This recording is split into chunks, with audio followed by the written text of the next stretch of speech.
Youth for Christ. Youth for ക്രൈസ്റ്റിലേക്ക് നിങ്ങൾക്ക് ഏവർക്കും സ്വാഗതം. നന്മയുള്ള യുവഹൃദയങ്ങളെ തേടിയുള്ള ഞങ്ങളുടെ ഈ യാത്രയിൽ ഞങ്ങൾ ഇന്ന് എത്തിയിരിക്കുന്നത് തിരുവനന്തപുരം ജില്ലയിലാണ്. നന്മ പ്രവൃത്തികൾ ചെയ്യുന്ന ധാരാളം യുവജനങ്ങളെ നാം അടുത്തറിയാറുണ്ട്. എന്നാൽ സൗജന്യ വിദ്യാഭ്യാസത്തിലൂടെ ഒരു നാടിൻ്റെ മുഖമുദ്ര തന്നെ മാറ്റാൻ ശ്രമിക്കുന്ന ഒരു കൂട്ടം യുവജനങ്ങളെയാണ് നാം ഇന്ന് അടുത്തറിയാൻ പോകുന്നത്.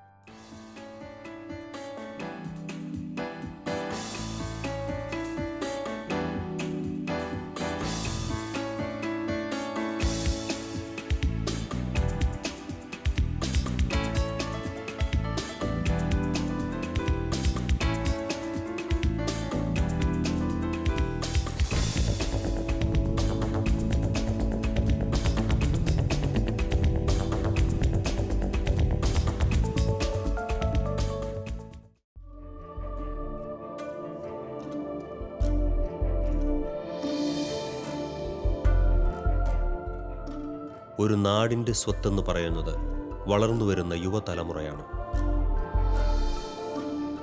നാടിൻ്റെ മുഖം മനോഹരമാക്കാനും വികൃതമാക്കാനും നാടിൻ്റെ ശക്തി എന്ന് വിശേഷിപ്പിക്കപ്പെടുന്ന പുതുതലമുറയ്ക്ക് കഴിയും.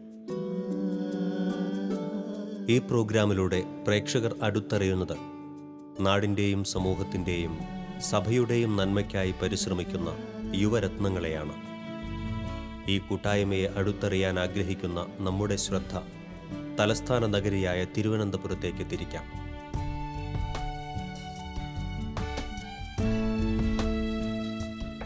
തിരുവനന്തപുരത്തിൻ്റെ തെക്കേ അതിർത്തിയിൽ സ്ഥിതി ചെയ്യുന്ന കണ്ണറോള എന്ന ഗ്രാമത്തിലെ സഭയുടെയും നാടിൻ്റെയും നന്മയ്ക്കായി പരിശ്രമിക്കുന്ന ഒരു കൂട്ടം യുവാക്കൾ പ്രാർത്ഥനയിലൂടെ ഊർജം നേടി സൗജന്യ വിദ്യാഭ്യാസത്തിലൂടെ വിവിധ കാരുണ്യ പ്രവൃത്തികളിലൂടെ നാടിൻ്റെ മുഖമാകാൻ പരിശ്രമിക്കുകയാണ് ഈ യുവാക്കൾ.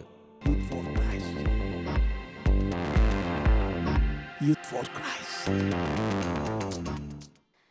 ഫോർ ക്രൈസ്റ്റിലേക്ക് നന്മ നിറഞ്ഞ എൻ്റെ കൂട്ടുകാർക്ക് സ്വാഗതം. നാം ഒരുപാട് നന്മ പ്രവൃത്തികൾ ചെയ്യുന്ന, ഹൃദയത്തിൽ നന്മ മാത്രം സൂക്ഷിക്കുന്ന ഒരുപാട് യുവജനങ്ങളെ കാണാറുണ്ട്, അല്ലെങ്കിൽ കണ്ടിട്ടുണ്ട്. എന്നാൽ അതിൽ നിന്ന് വ്യത്യസ്തമായി നിങ്ങൾ വിദ്യാഭ്യാസത്തിന് മുൻതൂക്കം നൽകിക്കൊണ്ട് സൗജന്യ വിദ്യാഭ്യാസവുമായി മുന്നോട്ട് വരുന്നു. ഇതിൽ നിങ്ങൾക്കുണ്ടായ പ്രചോദനം എന്താണ്? സമൂഹത്തിലെ താഴേക്കിടയിലുള്ള വിദ്യാർത്ഥികൾക്കും ഉന്നത വിദ്യാഭ്യാസം കൈവരിക്കാനുള്ള അവസരമൊരുക്കുകയാണ് നമ്മൾ ഇതുവഴി ലക്ഷ്യമിടുന്നത്. ഏകദേശം 15 വർഷക്കാലമായി നമ്മൾ ഈ സൗജന്യ SSLC ട്യൂഷൻ സെൻറ്റർ നടത്തി വരുന്നു. അതായത് ആദ്യം വളരെ കുറച്ച് കുട്ടികളോടെയാണ് നമ്മൾ തുടങ്ങിയത്. നമ്മൾ തന്നെ വളരെ സൗജന്യമായിട്ടായതുകൊണ്ടും ഉന്നത നിലവാരത്തിലുള്ള വിദ്യാഭ്യാസം നൽകുന്നതുകൊണ്ടും പിന്നീട് പാവപ്പെട്ട കുട്ടികൾ ഒരുപാട് വന്ന് നമ്മുടെ ട്യൂഷൻ ക്ലാസ്സിൽ അഡ്മിഷൻ എടുക്കുകയും അങ്ങനെ ഇന്ന് ഏകദേശം 70ഓളം വിദ്യാർത്ഥികൾ സൗജന്യമായി നമ്മുടെ ട്യൂഷൻ ക്ലാസ്സിൽ നിന്ന് വിദ്യ അഭ്യസിച്ചു വരുന്നു. ഇതിൻ്റെ പിന്നിലെ നമ്മുടെ ലക്ഷ്യം എന്തെന്ന് വെച്ചാൽ സമൂഹത്തിൽ വളരെ സമ്പന്നരായ രക്ഷിതാക്കൾ, അതുപോലെ തന്നെ സമ്പന്നരായവർ അവരുടെ മക്കളെ പ്രൈവറ്റ് ട്യൂഷൻസ് കൊടുത്തും അതുപോലെ തന്നെ ഹോം ട്യൂഷൻ കൊടുത്തും അവരെ വളരെ ഉന്നതിയിലേക്കെന്ന് ഉദ്ദേശിച്ചത് ഡോക്ടറായും എഞ്ചിനീയറുമായും വളർത്തി വരുന്നു. പക്ഷേ ഗ്രാമ അന്തരീക്ഷത്തിൽ വളരുന്ന കുട്ടികൾ ഇന്നും അവർ വിദ്യാഭ്യസിക്കാനുള്ള കഴിവുണ്ടായിരുന്നിട്ടും അവർക്ക് ആ മേഖലകളിലൊന്നും എത്തിപ്പിടിക്കാൻ കഴിയാതെ വരും. കുറേ കുട്ടികൾ നമ്മളെ ഗ്രാമാന്തരീക്ഷത്തിലുള്ള കുട്ടികളെ, പാവപ്പെട്ട വീട്ടിലെ കുട്ടികളെ ദത്തെടുക്കുന്ന പോലെ നമ്മുടെ SSLC ട്യൂഷൻ സെൻറ്ററിൽ പഠിപ്പിച്ച് അവരെ ഉന്നത നിലവാരത്തിലേക്ക് എത്തിക്കുകയാണ് നമ്മുടെ ലക്ഷ്യം. അതിൽ ഏറെക്കുറെ എന്നല്ല, നമ്മൾ 100% വിജയിച്ചെന്ന് തന്നെ പറയേണ്ടി വരും. കാരണം കഴിഞ്ഞ വർഷക്കാലമായും അതിന് മുമ്പത്തെ വർഷവും എല്ലാം തന്നെ തുടർന്ന വർഷങ്ങളിലെല്ലാം 100% വിജയം കരസ്ഥമാക്കാൻ നമുക്ക് സാധിച്ചു.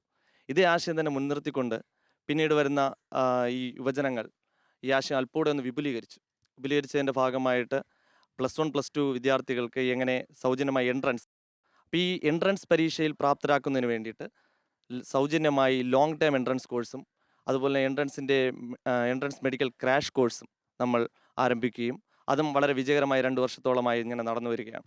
അതിൽ തന്നെ കഴിഞ്ഞ തവണ 78 കുട്ടികളാണ് നമ്മളിവിടെ നിന്ന് ക്രാഷ് കോഴ്സ് കഴിഞ്ഞത്. അതിൽ കുറേ പേർക്ക് തന്നെ നമ്മൾ എഞ്ചിനീയറിംഗിൽ അഡ്മിഷൻ ഗവൺമെൻറ് സീറ്റുകളിൽ കരസ്ഥമാക്കാൻ സാധിച്ചു. അപ്പോൾ നമ്മുടെ യുവജനങ്ങളുടെ ഒരു ശ്രമഫലമായിട്ടാണ് ഇതെല്ലാം സാധിക്കുന്നത്. കാരണം നമ്മുടെ പള്ളിയിൽ നിന്ന് അച്ഛന്മാരുടെ ഒരുപാട് പ്രചോദനമുണ്ട്, സിസ്റ്റേഴ്സിൻ്റെ പ്രചോദനമുണ്ട്. അവരുടെയൊക്കെ പ്രചോദനത്തിന് ഉൾക്കൊണ്ടുകൊണ്ട് നമ്മളെ യുവജനങ്ങൾ സാധാരണയായി കണ്ടുവരുന്ന ഈ ചെറുപ്പകാലത്ത് കണ്ടുവരുന്ന ദുശീലങ്ങളും അതുപോലെ തന്നെ സിനിമ കാണുക, വെറുതെ മൊബൈലിൽ കളിച്ചുകൊണ്ടിരുന്ന സമയം കളയുക, അതൊക്കെ ഒഴിവാക്കിക്കൊണ്ട് അവരവരുടെ വിലയേറിയ സമയം ഇങ്ങനെയുള്ള നന്മ പ്രവർത്തികൾ അല്ലെങ്കിൽ കാരുണ്യ പ്രവർത്തികൾ ചെയ്യുന്നതിലേക്ക് വേണ്ടി മാറ്റിവെച്ചുകൊണ്ട് വളരെ മികച്ച രീതിയിലാണ് നമ്മൾ ഈ വിദ്യാഭ്യാസ പ്രവർത്തനങ്ങളുമായി മുന്നോട്ട് പോയിക്കൊണ്ടിരിക്കുന്നത്. അതുപോലെ തന്നെ ഇന്ന് സൗജന്യമായ PSC ക്ലാസ് നമ്മൾ നടത്തുന്നുണ്ട്. അതിൻ്റെ ഭാഗമായിട്ട് ഇപ്പോൾ അവധി ദിവസങ്ങളിൽ 2-3 മണിക്കൂർ നമ്മൾ സൗജന്യമായി പി എസ് സി പരിശീലനവും കൊടുക്കുന്നുണ്ട്. അതിൻ്റെ OMR ഷീറ്റ് വെരിഫിക്കേഷനും അതിൻ്റെ ചോദ്യോത്തരങ്ങൾ ഡിസ്കസ് ചെയ്യും. അങ്ങനെ വളരെ മനോഹരമായ രീതിയിൽ ഇപ്പോൾ നമ്മൾ സൗജന്യമായി PSC ക്ലാസ്സും നടന്നു വരുന്നുണ്ട്.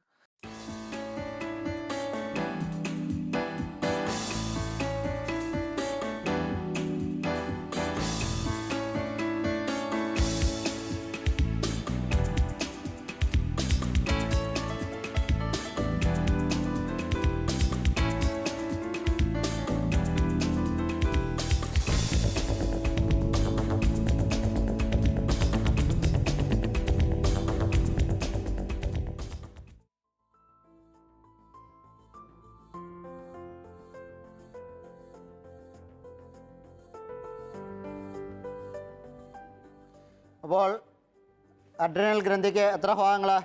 2 ഭാഗങ്ങളാണ് ഉള്ളത് അല്ലേ? മെഡുല്ല പിന്നെ കോർട്ടെക്സ് എന്ന് പറയുന്ന 2 ഭാഗങ്ങളാണ് ഉള്ളത്. ജ്ഞാനം ദൈവത്തിൻ്റെ ദാനമാണ്. പുതുതലമുറയ്ക്ക് അറിവ് പകർന്നു നൽകേണ്ടത് നാടിൻ്റെ കടമയാണ്. അറിവ് നേടിയവരുടെ കർത്തവ്യമാണ്. ഈ തിരിച്ചറിവാണ് ഈ യുവശക്തിയെ സൗജന്യ വിദ്യാഭ്യാസം എന്ന ആശയത്തിലെത്തിച്ചത്. പണമുള്ളവനും ഇല്ലാത്തവനും തമ്മിലുള്ള അന്തരം കുഞ്ഞുങ്ങളുടെ വിദ്യാഭ്യാസത്തെ ബാധിക്കരുതെന്ന് അവർ തീരുമാനിച്ചു. The numbers is arranged in the rectangular shape. It means 4, 5, 3 and 2, 4, 6, 3, 2, 1. This type also of a matrix. We study that. Then different types of matrices. First of all, I discussed the main contents of that. ജാതിമത വ്യത്യാസമില്ലാതെ എല്ലാ വിദ്യാർത്ഥികൾക്കും professional വിദ്യാഭ്യാസത്തിന് യോഗ്യത നേടാനുള്ള training class വരെ ഇവിടെ നൽകുന്നു. ഒപ്പം വിവിധ കാരുണ്യ പ്രവൃത്തികളും. യുവാക്കളെന്ന് പറയുമ്പോൾ ഏതാണ്ട് 65ഓളം വരുന്ന യുവാക്കളാണ് ഇവിടെ നമുക്ക് രജിസ്റ്റർ ചെയ്തിരിക്കുന്നത്. ഇവരുടെ പ്രധാനമായിട്ടുള്ള പ്രവർത്തനം എന്ന് പറയുമ്പോൾ ആരാധനാപരമായ കാര്യങ്ങളിൽ നമ്മളെ സഹായിക്കുന്നുണ്ടെങ്കിലും അതിന് പുറമേ ആയിട്ട് സാമൂഹ്യപരമായിട്ടുള്ള പല കാര്യങ്ങളും ഇവിടെ ചെയ്യുന്നുണ്ട്. പ്രത്യേകിച്ച് വിദ്യാഭ്യാസപരമായ പ്രവർത്തനങ്ങൾ ഇവർ നൽകുന്ന സേവനം വളരെ സ്തുത്യർഹമാണ്. ഇതൊരു ഗ്രാമപ്രദേശമാണ്. ഈ ഗ്രാമപ്രദേശമാണെങ്കിലും ഇവിടെ നിന്ന് വിദ്യാഭ്യാസം നേടിയിട്ടുള്ള പല വ്യക്തികളും 15 വർഷം മുമ്പ് കുറേ യുവാക്കളുടെ പരിശ്രമ ഫലമായിട്ട് ഇവിടെ ഒരു ട്യൂഷൻ സെൻറ്റർ ആരംഭിക്കുകയുണ്ടായി. നിർധനരായ വിദ്യാർത്ഥികൾക്ക് വേണ്ടിയാണ് തുടങ്ങിയത്. നമ്മൾ പലപ്പോഴും ഒരു തെറ്റായ ഒരു ധാരണയുണ്ട്, ഇങ്ങനെയുള്ള പല സംഘടനകളും തുടങ്ങുമ്പോൾ അത് പള്ളിയിലുള്ള വ്യക്തികളെ മാത്രം ഉദ്ദേശിച്ചാണ്. എന്നാൽ അങ്ങനെ ഒരു രീതിയല്ല ഇവിടെ ഉള്ളത്. ഇവിടെ പഠിക്കുന്നതിൽ ഇപ്പോൾ 10ാം ക്ലാസ്സിൽ പഠിക്കുന്നത് 67 വിദ്യാർത്ഥികൾ. ഇതിൽ വെറും 10 വിദ്യാർത്ഥികൾ മാത്രമാണ് ഇടവകയിലുള്ളത്. ബാക്കിയുള്ളതെല്ലാം ഹിന്ദുക്കളും അല്ലെങ്കിൽ മറ്റ് ക്രൈസ്തവ സമൂഹത്തിൽപ്പെട്ട വ്യക്തികളാണുള്ളത്. ഇവിടെ തികച്ചും സൗജന്യമായിട്ടുള്ള ഒരു സേവനമാണ് നമ്മൾ നൽകുന്നത്. അതോടൊപ്പം തന്നെ അവധിക്കാലത്ത് എൻട്രൻസ് ക്ലാസ്സുകൾ വയ്ക്കുന്നുണ്ട്. ഇതുപോലുള്ള പല പ്രവർത്തനങ്ങളുണ്ട്. കൂടാതെ നിർധനരെ സഹായിക്കുന്ന ഒരു കൂട്ടായ ഒരു പരിശ്രമം യുവാക്കളുടെ ഭാഗത്തു നിന്നുണ്ട്. പിന്നെ പലതരത്തിലുള്ള ട്രെയിനിങ് പ്രോഗ്രാമുകളിലേക്ക് ഈ യുവാക്കൾ പോകുന്നുണ്ട്. ഈ ട്രെയിനിങ് പ്രോഗ്രാമുകൾ പോകുന്നതിൻ്റെ ഫലമായിട്ട് ഇടവകയുടെ ഏതാവശ്യത്തിനായിരുന്നാലും ഇപ്പോഴേ നമുക്ക് മുതിർന്നവർക്ക് ചെയ്യാൻ പറ്റാത്ത പല കാര്യങ്ങളും ഇവിടുത്തെ യുവാക്കൾ ചെയ്യുന്നുണ്ട്.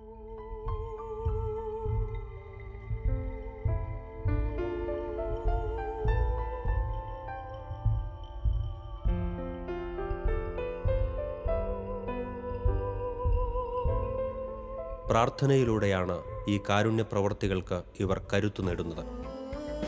നെല്ലിമൂട് കണ്ണറോള പരിശുദ്ധാത്മാ ദേവാലയത്തിൽ വൈദികരുടെ നേതൃത്വത്തിൽ ഇവർ ദിനംപ്രതി ഒരുമിച്ച് കൂടുന്നു. കൂടാതെ മാസത്തിൻ്റെ ആദ്യ ഞായറാഴ്ചകളിൽ മാതാവിൻ്റെ രൂപത്തിനു മുൻപിൽ ഇഷ്ടികപ്പുറത്ത് വിളക്കുകൾ തെളിയിച്ച് തെയ്സെ എന്ന പേരിൽ പ്രാർത്ഥനയിൽ മുടങ്ങാതെ പങ്കുകൊള്ളുന്നതും ഈ യുവാക്കളുടെ ജീവിതത്തിനും പ്രവർത്തനങ്ങൾക്കും കരുത്തു പകരുന്നു.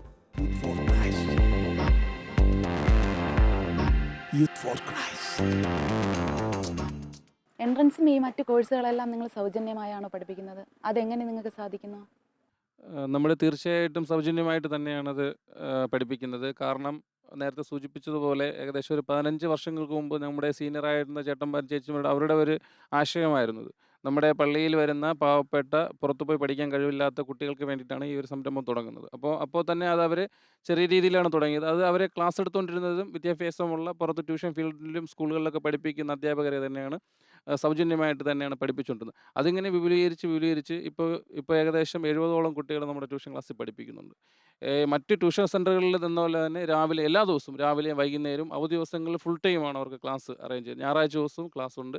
ടെസ്റ്റ് പേപ്പറും ബാക്കി കാര്യങ്ങളും എല്ലാം ഇവിടെ വളരെ ഭംഗിയായിട്ടാണ് നടത്തുന്നത്. മറ്റൊരു ട്യൂഷൻ സെൻ്ററിൽ എങ്ങനെയാണോ ക്ലാസ് നടക്കുന്നത്, എനിക്ക് തോന്നുന്നു അതിനേക്കാളും ഒരുപടി മുന്നിലായിട്ട്. കാരണം നമ്മുടെ ഈ പ്രദേശങ്ങളിൽ ഒത്തിരി ട്യൂഷൻ സെൻ്ററുകളുണ്ട്. എന്നിട്ടും നമുക്കിവിടെ ഇപ്പോൾ 70ഓളം പിള്ളേർ നമ്മളിവിടെ പഠിക്കുന്നുണ്ട്. അത്രയും സ്ട്രിക്റ്റ് ആയിട്ട് തന്നെയാണ് നമ്മൾ പഠിപ്പിച്ചു പോകുന്നത്.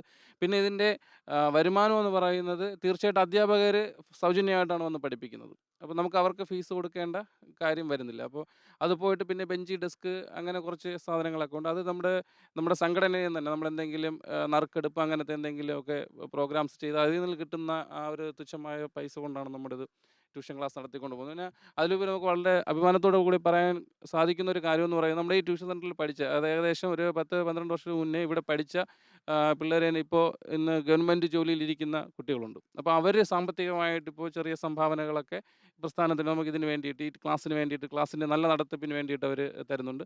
അപ്പോൾ അതൊക്കെ വെച്ച് നമ്മൾ വിനിയോഗിച്ച് പോകുന്നുണ്ട്. അതേപോലെ തന്നെ എൻട്രൻസിൻ്റെ ഈ പറഞ്ഞ പോലെ കുറേ അധ്യാപകർ മറ്റ് സഫയറിലും അവിടെയൊക്കെ പഠിപ്പിക്കുന്ന അധ്യാപകരൊക്കെ സൗജന്യമായിട്ട് വന്ന് പഠിപ്പിക്കുന്നുണ്ട്.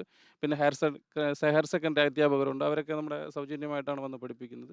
ചിലർക്ക് മാത്രമേ ചെറിയൊരു ടി എ കൊടുക്കുന്നു. അത് ഞാൻ നേരത്തെ പറഞ്ഞ പോലെ നമുക്കൊരു ചെറിയൊരു ഫണ്ട് നമ്മൾ കണ്ടെത്തുന്നുണ്ട്. നറുക്കെടുപ്പ് അങ്ങനത്തെ എന്തെങ്കിലും ലോട്ടറി അങ്ങനെ എന്തെങ്കിലുമൊക്കെ ചെയ്തിട്ട് നമ്മൾ ചെറിയൊരു ഫണ്ട് കണ്ടെത്തിയിട്ടുണ്ട്.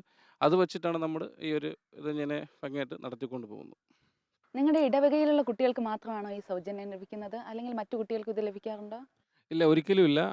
ഞങ്ങൾ കൂടുതലും പിള്ളേർ പഠിക്കുന്നത് ഇപ്പോൾ ഞാൻ പറഞ്ഞല്ലോ 70ഓളം കുട്ടികൾ പഠിക്കുന്നുണ്ട്. അതിൽ ഞങ്ങളുടെ ഇടവകയിലുള്ളത് ഒരു 6-7 കുട്ടികൾ മാത്രമാണ് ഞങ്ങളുടെ ഇടവക. ഞങ്ങളൊരു കൊച്ചു ഇടവകയാണ്. 150ഓളം കുടുംബങ്ങൾ വരുന്ന ഒരു ഇടവകയാണ്. അപ്പോൾ അവിടെ ഇപ്പോൾ 10ൽ പഠിക്കുന്നത് 6-7 കുട്ടികളായിരിക്കും ഓരോ വർഷവും ഇങ്ങനെ പഠിച്ചു പോകുന്നത് 10ാം ക്ലാസ്സിൽ. അപ്പോൾ ബാക്കി വരുന്നതെല്ലാം തീർച്ചയായിട്ടും പുറത്തുനിന്നുള്ള, നമ്മളിപ്പോൾ ജാതി മത ഭേദമന്യേ ആരായാലും നമ്മളിപ്പോൾ ആദ്യം വരുന്നവർക്ക് പാവപ്പെട്ടവർക്ക് വേണ്ടി നമ്മൾ അഡ്മിഷൻ കൊടുക്കുന്നുണ്ട്. അവർ തന്നെയാണ് ഇവിടെ പഠിക്കുന്നത്. കൂടുതലും പേരും പഠിക്കുന്നത് പുറത്തുള്ള ഔട്ട്സൈഡ് പിള്ളേർ തന്നെയാണ് പഠിക്കുന്നത്.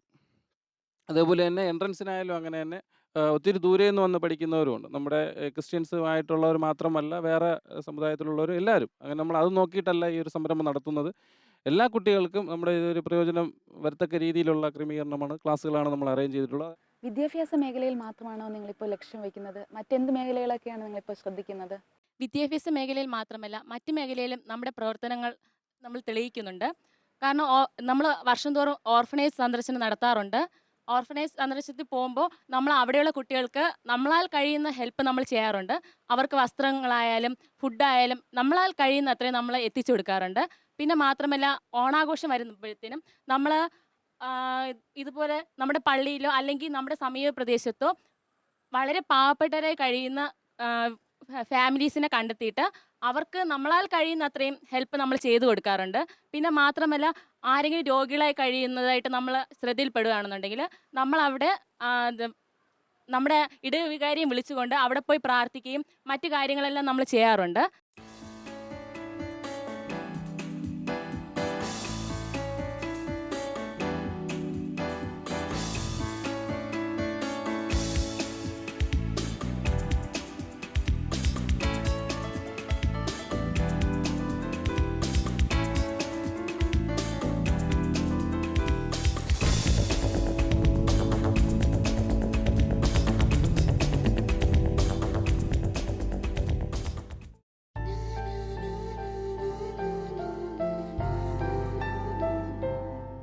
ക്രിസ്തീയ മൂല്യങ്ങൾ സമൂഹത്തിലേക്ക് പകർന്നു നൽകാൻ അറിവിനൊപ്പം കാരുണ്യപ്രവൃത്തികൾക്കും ഇവർ മുൻതൂക്കം നൽകുന്നു.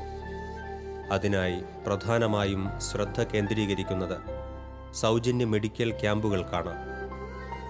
മാസം തോറും അല്ലാതെയുമുള്ള മെഡിക്കൽ ക്യാമ്പുകളിൽ ആതുര സേവനത്തിന് പരിശീലനം ലഭിച്ച സിസ്റ്റേഴ്സിൻ്റെ സേവനവും ഇവർക്ക് ലഭിക്കുന്നു. പാവപ്പെട്ട രോഗികളുടെ ഭവനങ്ങൾ സന്ദർശിച്ച് അവർക്ക് ആവശ്യമായ സഹായവും ചികിത്സയും നൽകാൻ ഇവർ പരിശ്രമിക്കുന്നു.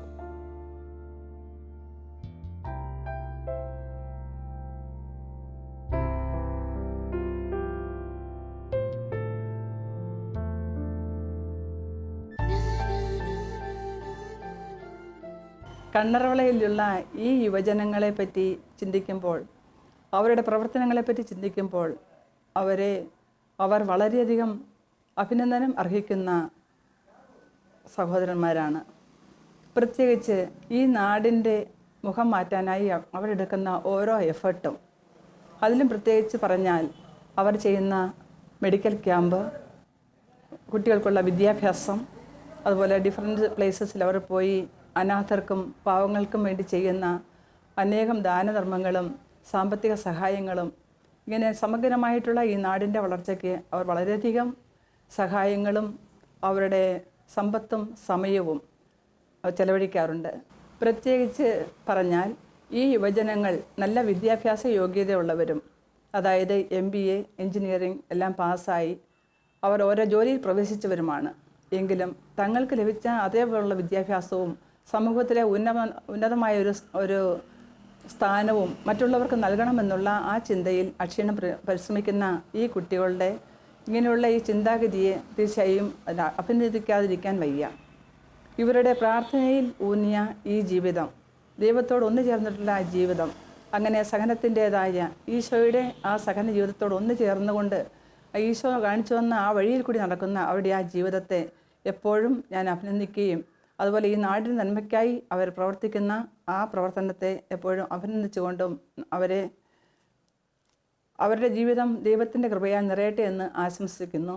കണ്ണകുള ദേവാലയത്തിലെ യുവജനങ്ങൾ ഈ സമൂഹത്തിന് ഒത്തിരിയേറെ നന്മ പ്രവർത്തികൾ ചെയ്തുകൊണ്ട്, ഈ സമൂഹത്തിലെ മനുഷ്യരെ ഒന്നായി കണ്ടുകൊണ്ട് അവർക്ക് ത്യാഗങ്ങൾ ചെയ്യുവാനും അവർക്ക് വേണ്ട ദാനധർമ്മങ്ങൾ ചെയ്യുവാനും നല്ല വിധത്തിലുള്ള പ്രവർത്തനങ്ങളിലൂടെ അവർ ഒത്തിരിയേറെ നന്മ പ്രവർത്തികൾ കാഴ്ചവെക്കുന്നവരാണ്. അവിടെ പ്രവർത്തനങ്ങൾ വഴിയായി പല വിധത്തിലുള്ള വൃദ്ധസദനങ്ങൾ സന്ദർശിക്കുകയും പല വിധത്തിലുള്ള രോഗാവസ്ഥയിലുള്ളവരെ സന്ദർശിച്ച് പ്രാർത്ഥിക്കുകയും ചെയ്യുന്നവരാണ്. അവർക്ക് വേണ്ട ദാനധർമ്മങ്ങൾ ചെയ്യുവാനായിട്ട് അവർ മനസ്സ് കാണിക്കുന്നു. നന്നായി പ്രവർത്തിക്കുവാൻ അവർ ഒത്തിരിയേറെ പ്രതിജ്ഞാബദ്ധയോടുകൂടി അവർ പ്രവർത്തിക്കുകയും ചെയ്യുന്നു.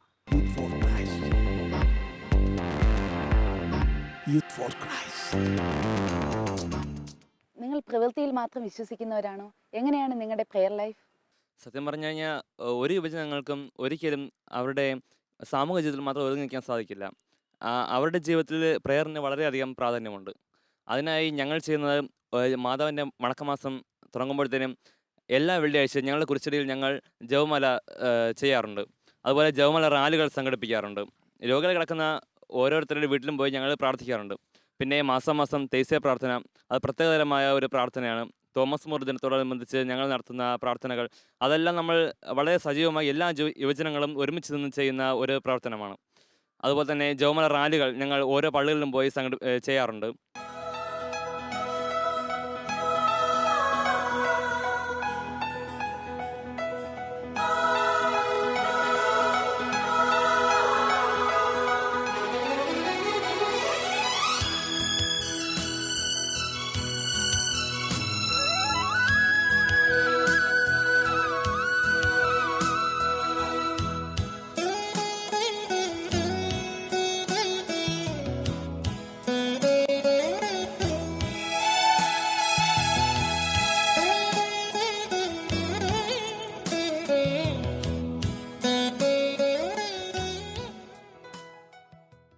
പ്രാർത്ഥനയെക്കുറിച്ച് പറയുമ്പോൾ നമ്മൾ നേരത്തെ പറഞ്ഞത് തന്നെ വിവാഹത്തിൻ്റെ കർമ്മങ്ങളിൽ പോയി കേറ്ററിംഗ് സർവീസ്.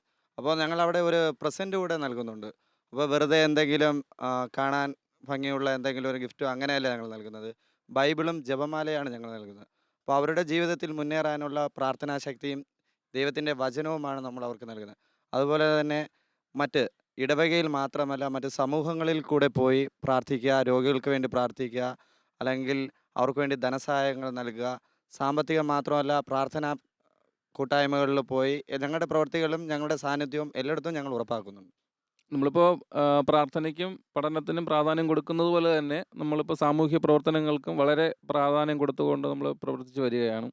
കാരണം നമ്മുടെ പണ്ട് മുതലേ ചെയ്തു വരുന്നതാണ്. എല്ലാ വർഷവും നമ്മൾ 1-2 തവണ ഏതെങ്കിലും ഒരു ഓർഫനേജ്, പിന്നോക്കം നിൽക്കുന്ന ഏതെങ്കിലും ഓർഫനേജിൽ പോയിട്ട് നമുക്ക് അവർക്ക് സാമ്പത്തിക സഹായം നമ്മൾ ചെയ്യുന്നത് നമ്മളെ ഇടവകയിലുള്ള ആൾക്കാരിൽ നിന്നും അല്ലാതെ നമുക്ക് പരിചയത്തിലുള്ള ആൾക്കാരിൽ നിന്നൊക്കെ സാമ്പത്തികമായിട്ട് പിരിച്ചെടുത്ത് നമ്മൾ നല്ലൊരു എമൗണ്ട് അവർക്ക് സാമ്പത്തികമായിട്ട് കൊടുക്കണം. അതോടൊപ്പം തന്നെ ഫുഡ് ഉണ്ടാക്കിക്കൊണ്ട് പോയിട്ട് അവരോടൊപ്പം ഒരു ദിവസം നമ്മൾ കഴിച്ച് അവിടെ ചിലവഴിക്കുകയാണ് അവരോടൊപ്പം. അത് പോയിട്ട് നമ്മുടെ എന്തെങ്കിലും പ്രോഗ്രാംസൊക്കെ അവിടെ അവതരിപ്പിക്കുകയും അവരെ സന്തോഷിപ്പിക്കാനായിട്ട് അത്തരത്തിലുള്ള പ്രോഗ്രാംസ് നമ്മൾ ചെയ്യാറുണ്ട്. അപ്പോൾ ഇനിയിപ്പോൾ നമ്മൾ അടുത്ത മാസം തന്നെ ഒരു ഓർഫണേജിൽ പോകാനുള്ള പ്ലാനെല്ലാം ചെയ്ത് വച്ചിരിക്കുകയാണ്. അടുത്ത മാസം ഞങ്ങളത് വട്ടപ്പാറ ശാന്തി മന്ദിരം എന്ന് പറയുന്ന ഒരു ഓർഫണേജിൽ പോകാനാണ് നമ്മളത് ഉദ്ദേശിക്കുന്നത്. അതോടൊപ്പം തന്നെ സാമ്പത്തികമായിട്ട് തീരെ ബുദ്ധിമുട്ട് അനുഭവിക്കുന്ന ഭവനങ്ങളിൽ എന്തെങ്കിലും മെയിൻ്റനൻസ് പണികളൊക്കെ ഞങ്ങൾ ചെയ്തു കൊടുക്കാറുണ്ട്. നമ്മളൊരു 2 വർഷം മുന്നേ നമ്മുടെ ഒരു വീട്ടിൽ പണി പൂർത്തിയാവായിരുന്ന വീട്ടിൽ നമ്മുടെ യുവജനങ്ങളുടെ നേതൃത്വത്തിൽ ഞങ്ങളെല്ലാവരും കൂടി പോയി നിന്നിട്ട് അത് പണി ചെയ്തു കൊടുത്തു. അത് നമ്മുടെ എല്ലാ യുവജനങ്ങളുടെ നല്ലൊരു സപ്പോർട്ട് ഉണ്ടായിരുന്നു. അതിലും ഒത്തിരി പേര് സാമ്പത്തികമായിട്ട് സഹായിച്ച ഒത്തിരി പേരുണ്ട്. നമ്മൾ നിന്നത് വളരെ ഭംഗിയായിട്ട് തന്നെ ചെയ്ത് അവർക്ക് കൊടുത്തു. അതോടൊപ്പം തന്നെ ആ കുടുംബത്തിൽ തന്നെ അവർ ഒരു ക്യാൻസർ പേഷ്യൻ്റാണ്. അപ്പോൾ ഭർത്താവില്ല, 2 കൊച്ചു മക്കളാണുള്ളത്. അപ്പോൾ അവരെ ആ ഒരു വർഷത്തേക്ക് ഞങ്ങൾ ഏറ്റെടുത്തുകൊണ്ട് ഒരു വർഷത്തേക്ക് അവരെ പഠിപ്പിക്കാനുള്ള വിദ്യാഭ്യാസപരമായിട്ടുള്ള എല്ലാവിധ സഹായങ്ങളും കൊടുക്കാനുള്ള ഒരു മേൽത്തോണം നമ്മൾ ഏറ്റെടുക്കുകയും അത് ഒരു വർഷം അവർക്ക് വേണ്ടുന്ന എല്ലാവിധ സഹായങ്ങളും ഞങ്ങൾ ചെയ്തു കൊടുത്തു. അപ്പോൾ അത്തരത്തിലുള്ള പ്രോഗ്രാംസ് നമ്മൾ ചെയ്തു. അതോടൊപ്പം തന്നെ ബ്ലഡ് ഡൊണേഷൻ ക്യാമ്പ്, നമുക്കറിയാം ഇന്ന് രക്തത്തിന് പകരം വയ്ക്കാൻ വേറെ ഒന്നുമില്ല. അപ്പോൾ അതിൻ്റെ ഭാഗമായിട്ട് നമ്മൾ ബ്ലഡ് ഡൊണേഷൻ ക്യാമ്പ് ഒരു 6 മാസം കൂടുമ്പോൾ നമ്മൾ നടത്താറുണ്ട്. അപ്പോൾ ഞങ്ങളിപ്പോൾ കഴിഞ്ഞ തിരുനാളോടനുബന്ധിച്ച് നമ്മുടെ ഇടവക തിരുനാളോടനുബന്ധിച്ച് നമ്മൾ ബ്ലഡ് ഡൊണേഷൻ ക്യാമ്പ് നടത്തി കഴിഞ്ഞു. തിരുവനന്തപുരം മെഡിക്കൽ കോളേജ് ബ്ലഡ് ബാങ്കുമായിട്ട് സഹകരിച്ചുകൊണ്ടാണ് നടത്തി. നമ്മൾ 32ഓളം പേര് ബ്ലഡ് കൊടുത്തു. അതോടൊപ്പം തന്നെ നമ്മളൊരു പ്ലാറ്റ്ഫോം രൂപീകരിക്കുകയും ആവശ്യമുള്ളവർക്ക് നമ്മളിപ്പോൾ ആരായാലും നമ്മളടുത്ത് ചോദിച്ചു കഴിഞ്ഞാൽ ബ്ലഡ് ആവശ്യമുണ്ടെങ്കിൽ നമ്മളാൽ കഴിയുന്ന നമ്മളുണ്ടെങ്കിൽ നമ്മളത് ക്രമീകരിച്ച് കൊടുക്കുകയും അല്ലെന്നുണ്ടെങ്കിൽ ഞങ്ങൾ ബ്ലഡ് കൊടുക്കും, ഇല്ലെങ്കിൽ ആണെങ്കിൽ നമ്മൾ പോയി ബ്ലഡ് കൊടുക്കുക. അങ്ങനെ ആ ഒരു സമ്പ്രദായം കൂടെ നമ്മൾ കീപ്പ് ചെയ്ത് വരുന്നുണ്ട്. നിങ്ങളുടെ ഈ പ്രവർത്തനങ്ങളിൽ സമൂഹത്തിൻ്റെ ഭാഗത്തു നിന്ന് എന്ത് സഹായമാണ് അല്ലെങ്കിൽ എന്ത് പ്രോത്സാഹനമാണ് നിങ്ങൾക്ക് ലഭിക്കുന്നത്? തീർച്ചയായിട്ടും നമുക്ക് നല്ലൊരു സപ്പോർട്ട് ഉണ്ടെങ്കിൽ മാത്രമേ നമുക്ക് എന്ത് കാര്യങ്ങളും ചെയ്യാനായിട്ട് പറ്റൂ. തീർച്ചയായും നമ്മുടെ ഈ ഒരു പ്രവർത്തനത്തിന് നമ്മുടെ സമൂഹത്തിൽ നിന്ന് അല്ലെങ്കിൽ നമ്മുടെ ഇടവക ജനങ്ങളിൽ നിന്നോ പുറത്തു നിന്നൊക്കെ വളരെ വലിയൊരു സപ്പോർട്ടാണ് നമുക്ക് കിട്ടിയിട്ടുള്ളതും. അപ്പോൾ അതിൻ്റെ ഭാഗമാണ് നമുക്ക് വീണ്ടും ഈ കാര്യങ്ങൾ ചെയ്യുവാനുള്ള നമുക്കൊത്തിരി സാമ്പത്തികമായി നമ്മളൊത്തിരി ബുദ്ധിമുട്ടുള്ളതുകൊണ്ട് പല മേഖലകളിൽ ജോലി ചെയ്യുന്നവരും പഠിക്കുന്നവരും ഒക്കെയാണ് നമ്മൾ. എന്നാൽ തന്നെയും ഈ ഒരു സപ്പോർട്ടിൻ്റെ പുറത്താണ് നമ്മൾ അതെല്ലാം മാറ്റി വെച്ചുകൊണ്ട് അല്ലെങ്കിൽ ഇതിനെ കുറേയൊക്കെ സമയം കണ്ടുകൊണ്ട് നമ്മൾ ഇതിലേക്ക് വരികയും ഇതിന് വേണ്ടിയിട്ട് നമ്മൾ ഇതിൻ്റെയൊക്കെ ഫലം നമുക്ക് ദൈവം തമ്പുരാൻ തരുന്നുണ്ട്, ഇല്ലെന്നല്ല. പക്ഷേ നല്ലൊരു സപ്പോർട്ടാണുള്ളത്. ഞാൻ നേരത്തെ പറഞ്ഞ പോലെ നമ്മുടെ ഈ ക്ലാസ് ആയാലും എൻട്രൻസിൻ്റെ ക്ലാസ്സിനൊക്കെ പുറത്തുനിന്ന് നല്ലൊരു സപ്പോർട്ടാണ്. നമ്മൾ എന്തെങ്കിലും ഒരു ആവശ്യമായിട്ട് ചെറിയൊരു സഹായം ചോദിച്ചു പോയി കഴിഞ്ഞാലും നല്ലൊരു സപ്പോർട്ടാണ് നമ്മുടെ ഈ സമൂഹത്തിൽ നിന്ന് നമുക്ക് കിട്ടിക്കൊണ്ടിരിക്കുന്നത്. നമ്മളെക്കുറിച്ച് നല്ലൊരു ഇമേജാണ് അവർക്ക് ഉള്ളത്. നമ്മളിന്ന് കാത്തു സൂക്ഷിച്ചുകൊണ്ടിരിക്കുകയാണ്. ഇനിയും അതങ്ങനെ തന്നെ ആയിരിക്കുമെന്നാണ് പറയാനുള്ളത് ഈ അവസരത്തിൽ. എങ്ങനെയായിരിക്കണം ഭാവി തലമുറ നിങ്ങളുടെ കാഴ്ചപ്പാടിൽ? തീർച്ചയായും യുവാവായ ക്രിസ്തുവിനെയാണ് നമ്മൾ മാതൃകയായിക്കൊണ്ട് മുന്നോട്ട് പോകുന്നത്. തികച്ചും ആത്മീയപരമായിട്ടുള്ള ഒരു ജീവിതം നയിച്ചാൽ മാത്രമേ നമുക്ക് ഇത്രത്തോളം സാമൂഹ്യ പ്രവർത്തനങ്ങളിൽ മുൻപന്തിയിലെത്താൻ സാധിക്കുകയുള്ളൂ. കാരണം ഇന്നത്തെ സമൂഹം നമുക്ക് വളരെ വ്യക്തമായിട്ടുള്ളൊരു ചിത്രീകരണമുണ്ട്. സോഷ്യൽ മീഡിയ അഡിക്ഷനും അതുപോലെ തന്നെ ബാക്കിയുള്ള എല്ലാ കാര്യങ്ങളിലും അടിമപ്പെട്ടുകൊണ്ടിരിക്കുന്ന ഒരു യുവതലമുറയാണ് നമുക്കിന്നുള്ളത്. അപ്പോൾ അവരെ നമുക്ക് നല്ല കാര്യങ്ങളിലേക്ക് നയിക്കണമെങ്കിൽ ക്രിസ്തുവിൻ്റെ മാതൃക നമുക്ക് പിൻചെന്താൽ മാത്രമേ സാധിക്കുകയുള്ളൂ. അപ്പോൾ നമ്മുടെ ഇടവകയിലുള്ള യുവാക്കളെ കൂട്ടി നമ്മൾ ഇങ്ങനെയുള്ള പ്രവർത്തനങ്ങൾ ചെയ്യുമ്പോൾ അവർ തീർച്ചയായും ഇതിൻ്റെ സോഴ്സ് അന്വേഷിക്കും, ഇതിൻ്റെ സ്രോതസ്സ് തേടിയെത്തും. അപ്പോൾ സ്രോതസ്സ് തേടിയെത്തുമ്പോൾ അവർക്ക് മനസ്സിലാകും നമ്മൾ യുവാവായ ക്രിസ്തുവിൻ്റെ മാതൃക പിൻചെന്തുകൊണ്ടാണ് ഇങ്ങനെ ജീവിക്കുന്നത്. അപ്പോൾ തീർച്ചയായിട്ടും നമ്മളെ മാതൃകയായിക്കൊണ്ട് ക്രിസ്തുവിനെ മാതൃകയായിക്കൊണ്ട് നമ്മൾ ജീവിക്കുന്നത് പോലെ അതുപോലെ അടുത്തൊരു യുവതലമുറയെ വാർത്തെടുക്കുക, അവർ വഴി സമൂഹത്തിന് വളരെയധികം നന്മ പ്രവർത്തികൾ ചെയ്യുക. ഇതുപോലെ വിദ്യാഭ്യാസ മേഖലയിലായാലും ബാക്കി എന്ത് മേഖലയിലായാലും സമൂഹത്തിന് വേണ്ട നല്ല പ്രവർത്തികൾ ചെയ്തു കൊടുക്കാൻ തക്കവിധം അവരെ പ്രാപ്തരാക്കുകയാണ് നമ്മൾ ഇതുകൊണ്ട് ലക്ഷ്യമാക്കുന്നത്.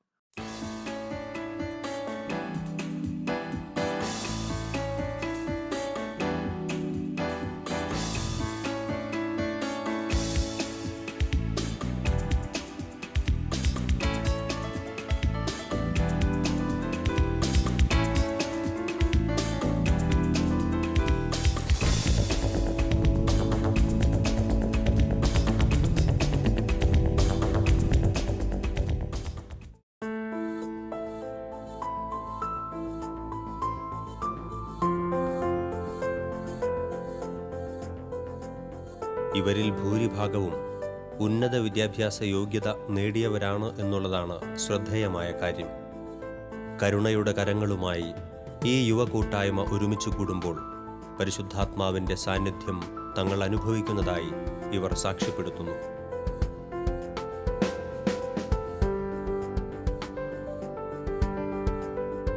ഒരു നാടിൻ്റെ പ്രകാശമായ യുവസമൂഹം വിശുദ്ധമായ ചിന്തകളിലേക്കും നന്മ പ്രവൃത്തികളിലേക്കും കടന്നു വരുമ്പോൾ ആ നാട് അനുഗ്രഹീതമാകുമെന്ന് ഉറപ്പാണ്.